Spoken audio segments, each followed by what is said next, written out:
Hi everyone, welcome back to my channel. இன்னைக்கு நம்ம சேனல்ல என்ன ரெசிபி பார்க்க போறோம்னா ஹோட்டல் ஸ்டைல்ல காலிஃப்ளவர் 65 எப்படி செய்யலாம்ங்கறத தான் பார்க்க போறோம்.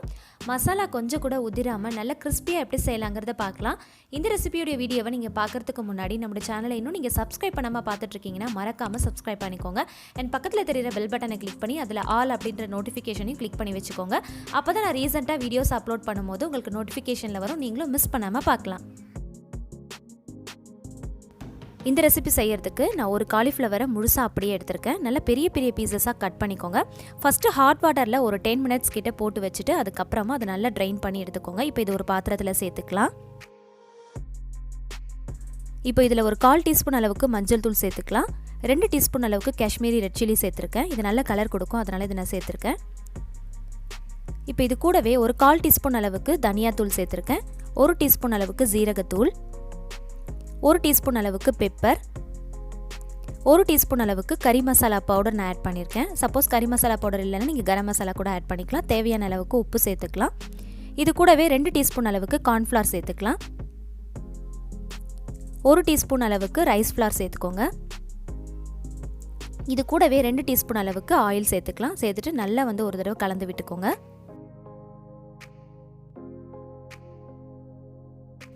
இதில் ஒரு 1/2 டீஸ்பூன் அளவுக்கு ஜிஞ்சர் கார்லிக் பேஸ்ட் ஆட் பண்ணிக்கலாம். ஒரு 1/2 லெமன் பிழிஞ்சு விட்டுக்கலாம்.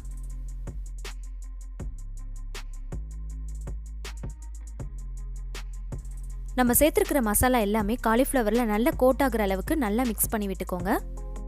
இப்போ இது அப்படியே ஒரு 15 நிமிஷத்துக்கு ஊற விட்டுறலாம். இப்போ ஒரு பேனில் ஆயில் நல்லா ஹீட் பண்ணிக்கோங்க. கொஞ்சமாக ஆயில் சேர்த்து நல்லா ஹீட் பண்ணிக்கோங்க. ஆயில் நல்லா ஹீட் ஆனதுக்கு அப்புறமா காலிஃப்ளவரை ஒன்றா போட்டு பொரிச்சு எடுத்துக்கலாம். சிம் டு மீடியம் ஃப்ளேமில் வச்சு பொரிச்சு எடுத்துக்கோங்க. இது நல்லா கிறிஸ்பியாக வரணும். அதே சமயத்தில் நல்லா செவந்து வர அளவுக்கு நல்லா பொரிச்சு எடுத்துக்கலாம்.